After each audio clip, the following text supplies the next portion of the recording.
Okay, before we go, one thing that you're excited about the return of the Chinese Grand Prix off the calendar since 2019, of course, coming back in about a week and a half's time.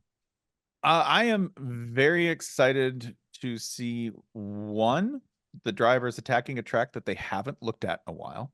That's always fun, especially through practice and qualifying. You see guys going, turns out I couldn't take that turn at, 160 miles an hour. And sometimes they make some mistakes that are interesting and exciting. We want those mistakes to remain just merely interesting and exciting. I like watching guys hanging out on the limit. You're talking about Leclerc. I'm going to love watching Leclerc at this track because I think he and Max are the two drivers who they take it closest to the envelope. They take it closest to the point of no control. And that's always fascinating for me to watch.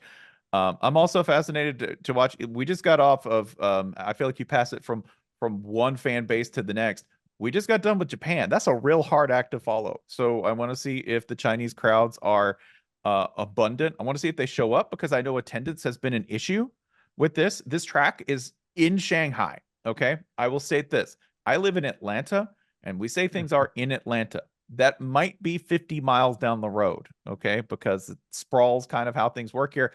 And Shanghai is similar. This is not necessarily in Shanghai. So I want to see if they show up. I want to see if fans show up to attend the race. I know that this is a relatively cheap ticket.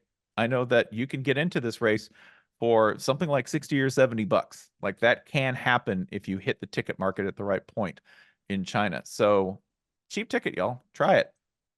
Well, there have been rumors in the past that seats have been filled by people working in government jobs and so on, No. just to make sure No. that the TV cameras show the right kind of images. But to give China its due, and one of the things which I think will draw a lot of interest this year is that it's Zhou Guanyu's first home race. Of course, that seems strange because he's been in F1 for a little while now, but he's never actually raced at home during that time. So I think there will be a decent amount of attendance. The other great thing about the Chinese fans is that they go into, I mean, we talked about the support for Yuki, but they go into niche support for certain drivers. And again, like the effort put into be it costumes or props or whatever else to support their drivers, banners is pretty incredible. So yeah, I mean, I think it could be an interesting one to come back to.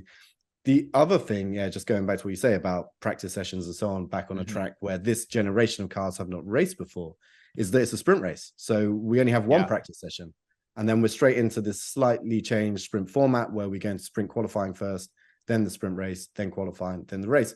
But not much time to get used to this track. And what's more, this is a track that's often been known for a bit of subsidence. It's kind of built on a swamp. And so bumps sometimes emerge around the circuit in places where you didn't expect to find a bump. So it's quite possible that the teams get out there with one practice session to nail a setup with basically zero data from these cars, zero data from this type of tire, and potentially a track that isn't quite as they remembered it when they last raced here in a different type of car in 2019. So I agree, there is a huge amount from a competitive point of view to be excited about. And I'm sure there will be a few drivers moaning about it as a result, but actually that's often a good thing because, you know, that means that we will get a race that isn't quite as predictable as some of these have been. Thanks so much for watching ESPN on YouTube, and for more sports highlights and analysis, be sure to download the ESPN app, and for premium content and live streaming, subscribe to ESPN Plus.